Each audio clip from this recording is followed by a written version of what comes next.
All right. So analysis and interpretation of the data that was collected by the researchers is the most important part in quantitative research. Okay? Why? Because basically, when you have analyzed and interpreted the data, that is the time that you can answer your research questions.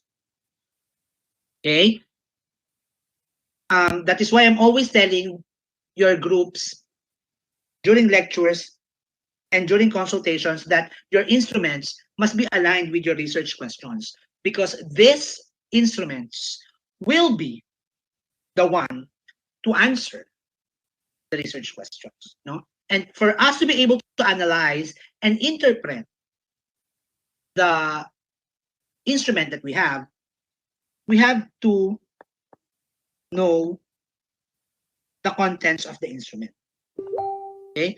First things first, we have to know our instrument. What are the contents of the instrument? Do we have multiple choice questions? Do you have open-ended questions?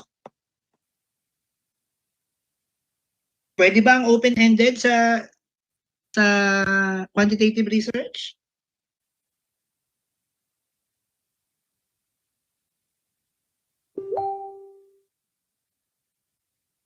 Can we pose open-ended questions in a quantitative research?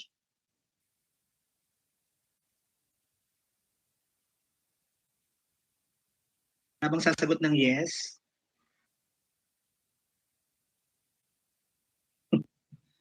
Pwede. Provided that the answer that we will be creating will yield to an objective answer or to a numerical answer. Kagaya ng age.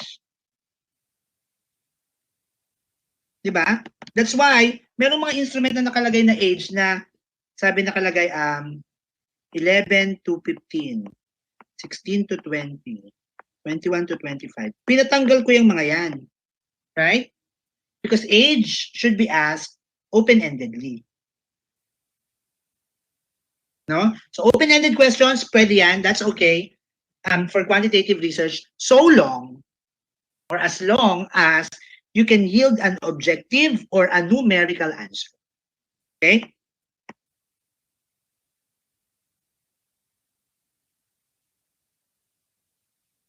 Now,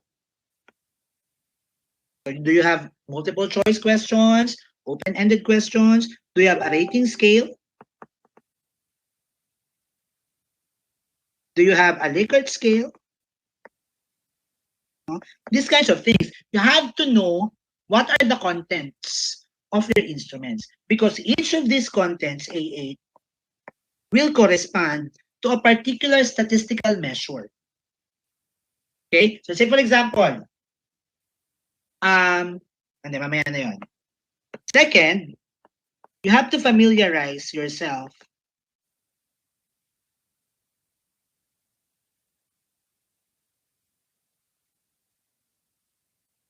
with the instrument that you have. After knowing the contents of your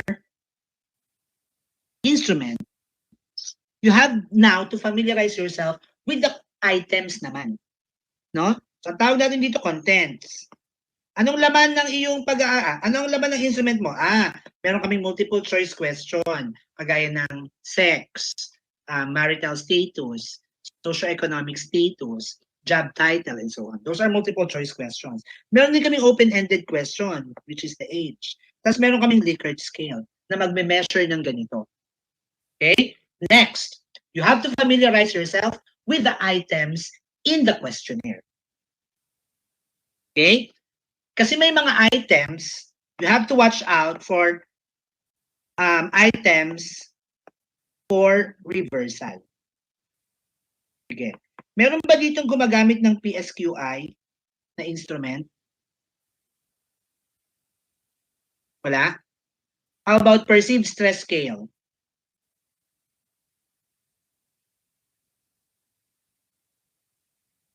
PSQI, Pittsburgh Sleep Quality Index. Wala? Perceived stress scale, wala din? Siguro. Siguro ganun. Sige. So, you have to familiarize yourself with the items because there might be items for reversal. No?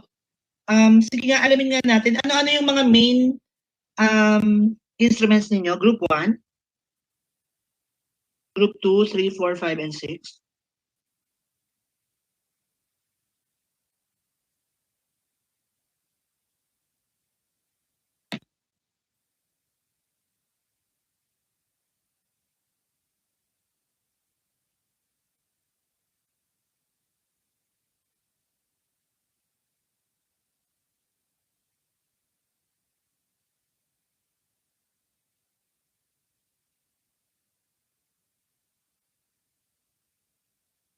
Purchasing intentions, procrastinations, okay, smart addiction,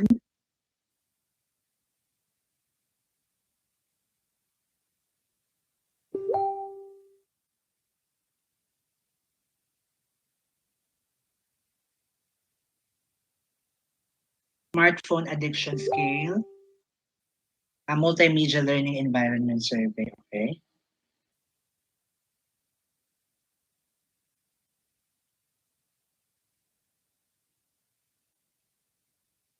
Workplace attention trifactor scale, parental involvement. Okay. So, are there instruments here that have their own scoring system? Kasi yun yung pangatlo.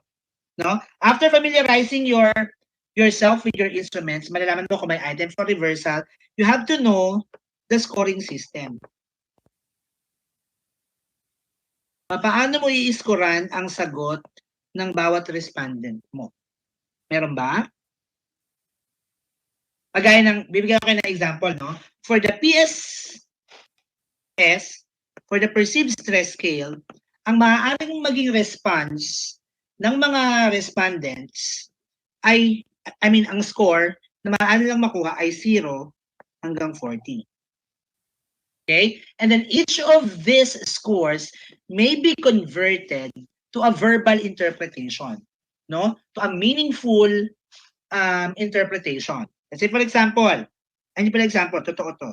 0 to 13,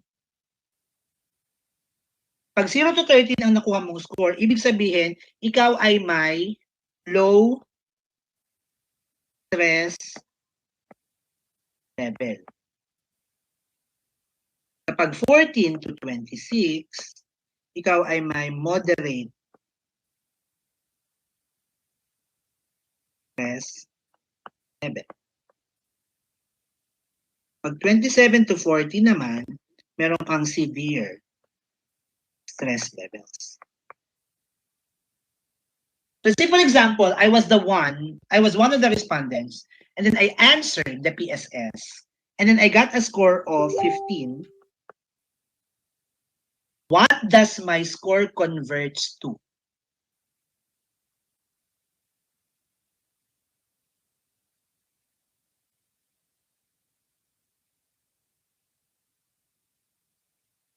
Ayan. So, ibig sabihin, dahil 15 ang nakuha kong score, ibig sabihin, ang stress level ko pala ay moderate. So, ibig sabihin, medyo nai-stress ako. Ganon. Now, meron ba kayong ganyan sa inyong instrument? Kasi ito, para lang to sa PSS. Hindi ito applicable sa ibang instruments.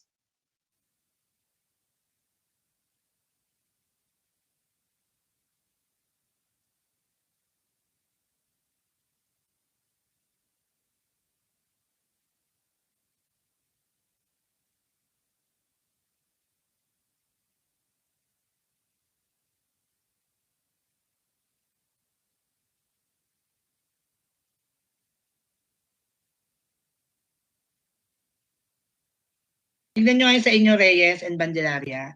Kasi kung meron, wala tayong problema. Kasi next niyan, ng scoring system, after ng scoring system, dapat meron kang verbal interpretation. Which is, ito yun. Ito yung verbal interpretation.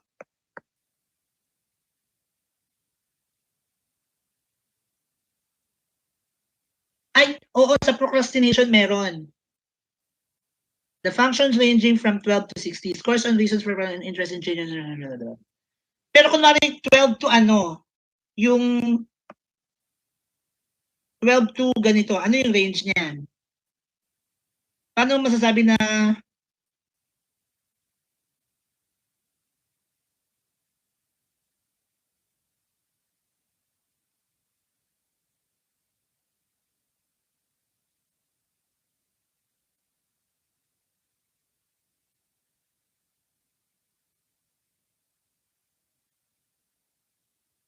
procrastination assessment scale for students ba yan? Ano?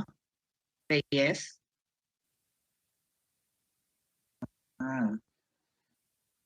Procrastination assessment scale for students.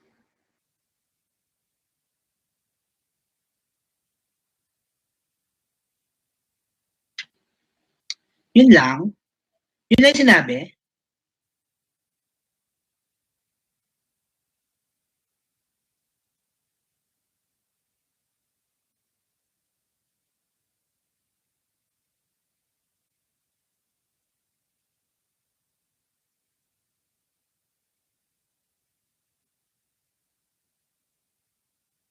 One to 18 lang yung ginamit ninyo? Or what? Anyway, parang wala. Parang wala. Sige. So, how about yours? Ayan. So, yung kila Bandilaria, meron na. Okay? So, walang problema yung sa kanila. So, alis na kayo. Charot. Ayan. So, dapat meron gano'n, no? So, yung kanila, yan. Kunwari, may nagsagot ng smartphone addiction scale. Kunwari, kunwari ako na lang. Smartphone addiction scale ko. Kunwari, ang na-score ko ay 18. So, ibig sabihin ako ay may latent. Ibig sabihin ng latent.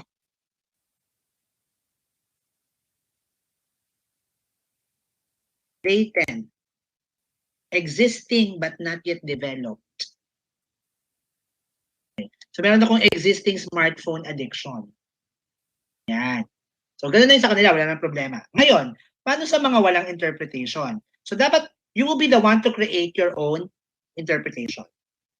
I'll give you an example. Say, for example, I'm measuring anxiety in the workplace. Okay? And then the choices are strongly agree, disagree, and strongly disagree.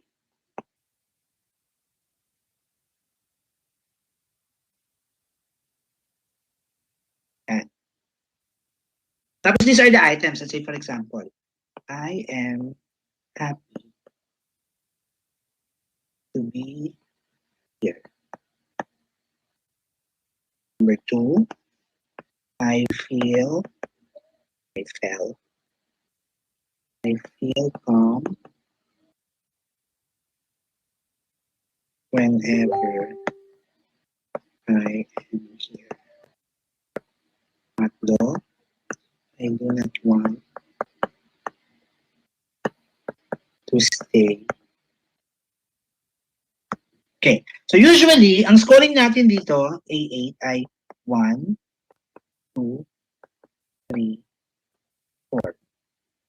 With 4 having low or very low anxiety and 1 being high or very high anxiety. Okay? Now, question. Sige. Tapos sumagot si respondent. Agree? Strongly agree. Question. Do you think from the instrument that I have here, is there an item for reversal?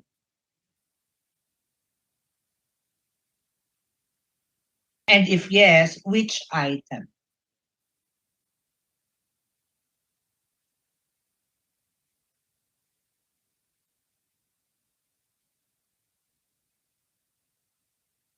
The third item. Dapat daw nire-reverse yung third item. Bakit kaya yun? Bakit yun ang ating item for reversal? Do you think so?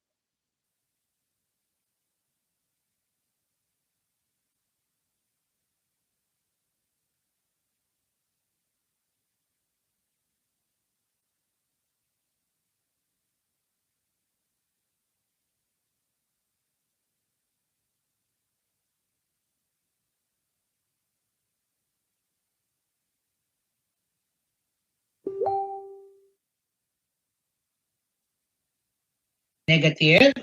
Any other reason?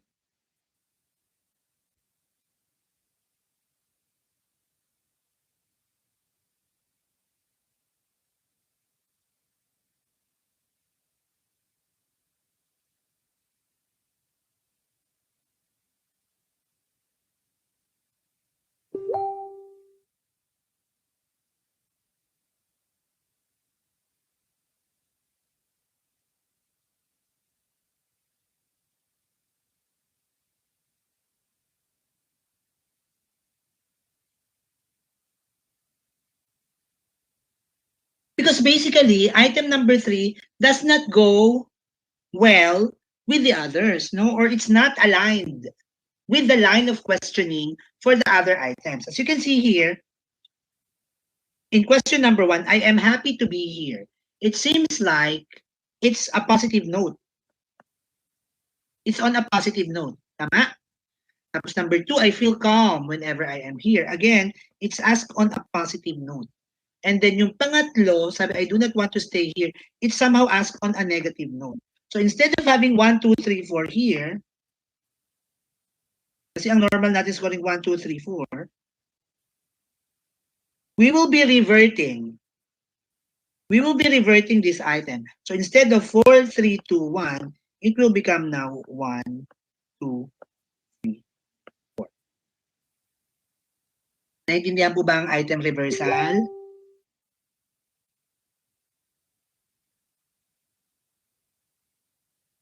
So dapat mabasa nyo yung content. Ha? Para malaman nyo yung mga item reversal. Because if you will not reverse those answers, it might affect the result. Okay? So ang magiging score niya pala dito, basically ay 3 dito, 4 dito, tapos 3 dito. Okay? Now, what do you think is the score of the respondent for this particular instrument?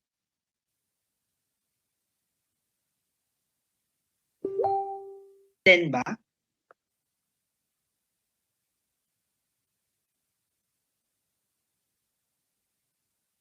Is it 10? What should we use? We should use the mean in determining the answer or the score. Just the summation of the scores divided by the number of items. It's 10 over 3, and that is approximately equal to 3 points. So this is now your score. Nasundan? A8?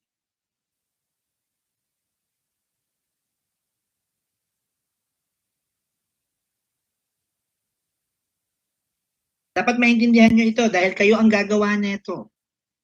Okay? Unless kayo ay magbabayad ng statistician, which I don't recommend. So meron na akong score. Kasi sabi ko kanina, dapat meron tayong score. At saka, verbal interpretation. So I already have the score here. Ang kailangan ko na lang is the verbal interpretation. Okay? But because I do not have that, I should be the one to create it. Okay? So again, ano ang mini-measure ko dito? What am I measuring here?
We are measuring anxiety.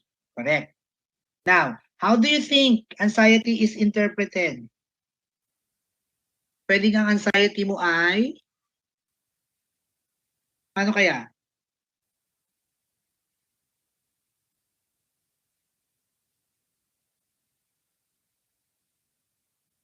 Your anxiety may be, how do we interpret anxiety?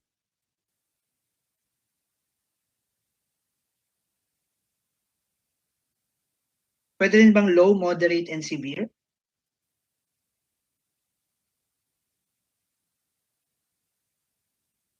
Pwedeng ganun, no? Pero usually, ang anxiety, minimeasure yan as like very low anxiety,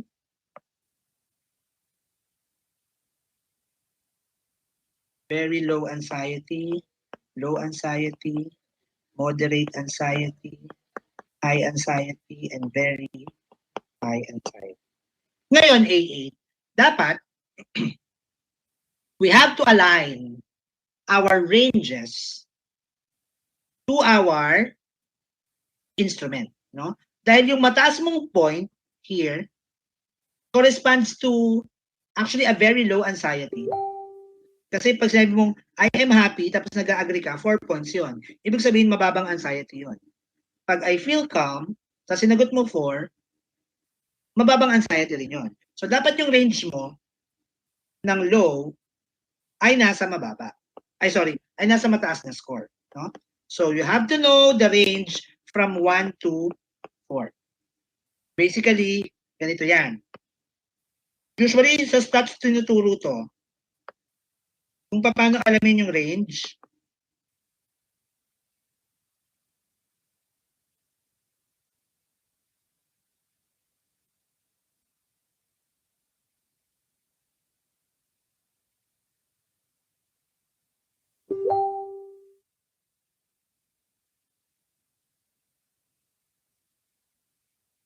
okay.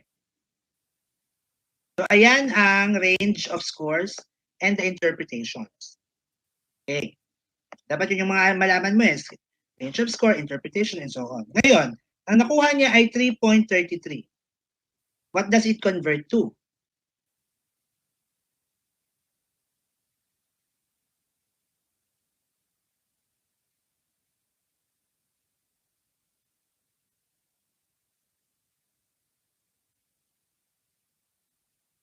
Low anxiety. So the response that you got from respondent number 1 is low anxiety. Did you get that? Nagets po yun?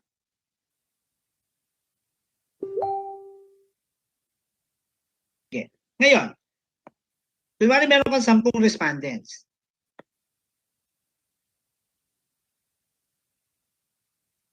Tapos ito yung mga nakuha mong responses sa kanila.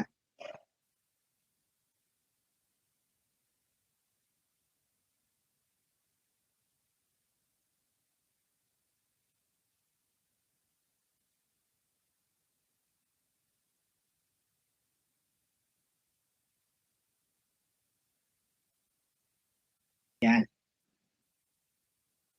So, bawat respondent, na-compute mo yung mean score, tapos na-convert mo siya into a meaningful interpretation, no? Tapos kinolekta mo na. Ang tawag dito class ay consolidated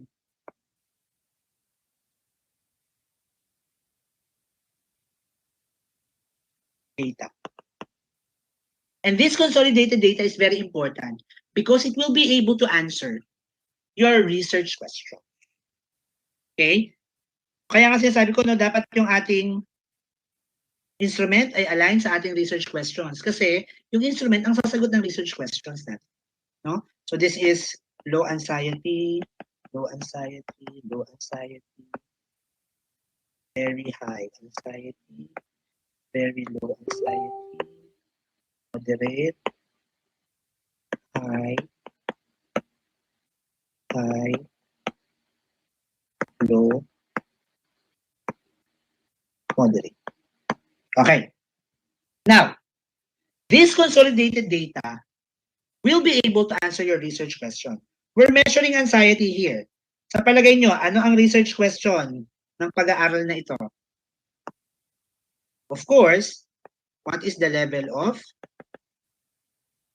mean level of anxiety of the respondent? Paano natin ngayon ito sasagutin?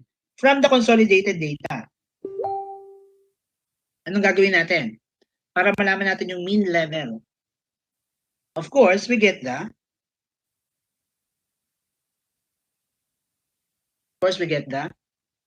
mean. Okay, so again, mean is summation of the items, summation of the scores, divided by the number of items. Sige nga, isolve yung mean A8.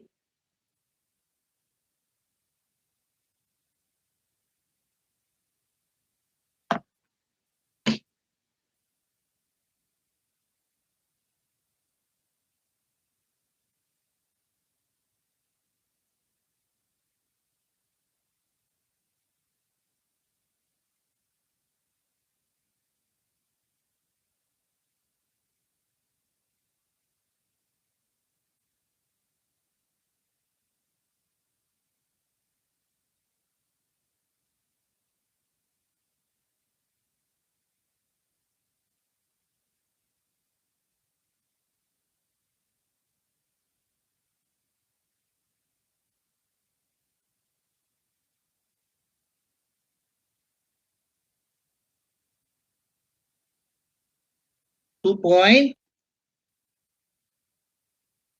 ba? Yan. 2.462. Yung totoo.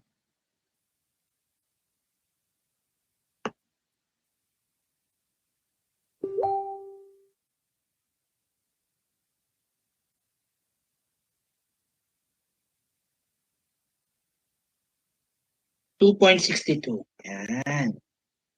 And what does it convert to?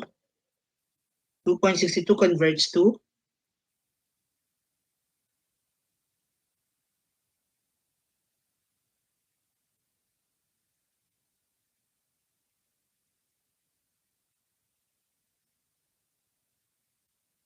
moderate. Yan. Moderate. So, ibig sabihin, nasagot nyo na yung research question number 1. So, ang mean level of anxiety ng respondents ay 2.62 with moderate anxiety. Now, you expound on this particular answer. No? Bukod sa mean, hinahanap din natin ang standard deviation. Okay? Hindi ko na kayo pagsusolven. Ang standard deviation yan ay 0.70. Okay? So, because basically, this one is our score. Ito naman ay ating spread. Okay? The standard deviation tells us how far is the data set from the mean. No? So, ibig sabihin, ang mean natin, ito yung mean yung score, no? This is the mean score. Tapos ito yung data set or yung consolidated data. Yan. Okay? So, tapos itong standard deviation, this tells us how far is the data set from the mean. Okay? If your standard deviation is high, kapag mataas ang standard deviation, ibig sabihin malayo. Layo-layo sa mean. Kapag mababa ang standard deviation, ibig sabihin mas malapit sa mean. Also, the standard deviation tells us something about the distribution shape. Kung normal ba ang shape ng distribution or is it skewed to the left or skewed to the right. No? Ganon din yon. Pag mataas ang standard deviation, then your bell curve might not be normal. Pero pag mababa ang standard deviation mo, your bell curve might be normal. Okay? So this is how we analyze and interpret instruments in quantitative research. Question?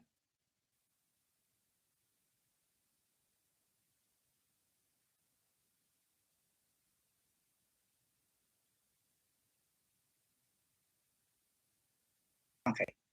Paano naman kapag mga demographics? May mga demographics kayong tanong? How do we analyze and interpret demographics? No? So usually we ask these things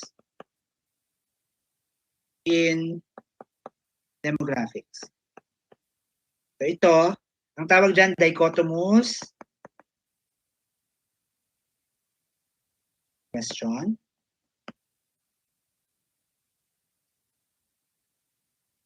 Tawag dito ay open-ended question.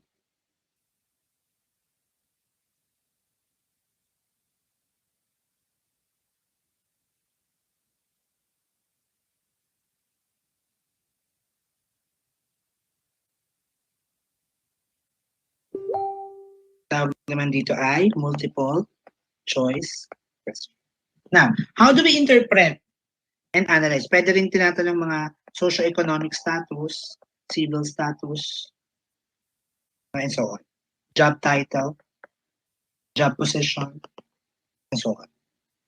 How do we analyze and interpret your demographics? Usually, we do data coding for demographics. Okay? If you have read our PowerPoint for chapter 3, nandun yan, yung data coding. No? For example, we have here sex, and say socioeconomic status.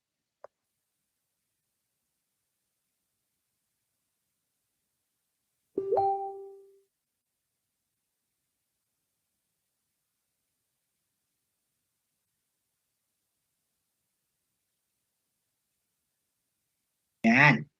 So we do data coding for demographics. No? For example, yung 1 is male, 2 is female. No? But the researchers should be the only one to know kung ano yung code na yan. No? We have to code it because basically some of the or most of the statistical softwares that we have right now only accepts numbers. Okay? And then we present that using frequency, percentage, count. Yan. No? Which I will be discussing next week. Okay? Questions?